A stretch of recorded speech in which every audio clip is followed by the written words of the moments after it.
তেল গরম হয়ে গেছে, আমি পেঁয়াজ রসুন বাটা দিয়ে দিলাম। মশলাটা ভালো করে ভেজে নেব। লবণ, গুঁড়ো মশলা সব দিয়ে দিলাম, ধনে জিরে, শুকনো ঝালের, হলুদ সব একসাথে দিয়ে দিলাম। মশলাটা ভালো করে ভেজে নিয়ে আমি শোল মাছ দিয়ে আর নতুন আলু দিয়ে ঝোল রান্না করব। শোল মাছ আর নতুন আলু। মশলাটা ভালো করে ভেজে নিই। মশলাটা কষানো হয়ে গেছে, এবার আমি মাছগুলো দিয়ে দিচ্ছি। মাছগুলো কষাই নেব। আর একটু সামান্য গোলমরিচের গুঁড়ো দিয়ে দিলাম। এবার মাছগুলো ভালো করে কষাই নেব।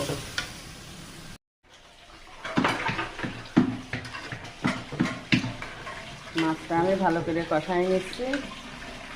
রাসূল সাল্লাল্লাহু আলাইহি সাল্লাম বলেন, যে ব্যক্তি আমাদের ছোটদের প্রতি দয়া করে না এবং বড়দের সম্মান করে না, সে আমাদের দলভুক্ত নয়। তিরমিজি 1929। মাছগুলো এবার কষানো হয়ে যাবে, আমি তুলে নেব।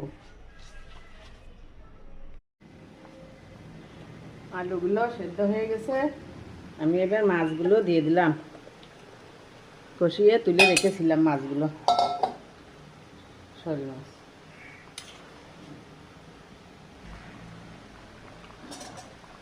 শোল মাছ আর নতুন আলু রান্নাটা আমার শেষ হয়ে গেল। আমি এবার একটু ধনে পাতা কুচি দিলাম। রান্নাটা কেমন হলো কমেন্টে জানাবেন। আপনারা একটু লাইক, কমেন্ট, শেয়ার করবেন, সাবস্ক্রাইব করবেন। ইউটিউবে যারা নতুন দেখবেন একটু সাবস্ক্রাইব করে দেবেন, দিয়ে সবাই সবার পাশে থাকবেন। একা একা কোনো কিছু হয় না, সবাই সবাইকে সাপোর্ট করতে হয়। আর ফেসবুকে শান্তার খাতুন আমার একটা পেজ আছে, সবাই একটু লাইক, কমেন্ট করবেন, ফলো দিয়ে রাখবেন। আল্লাহ হাফেজ।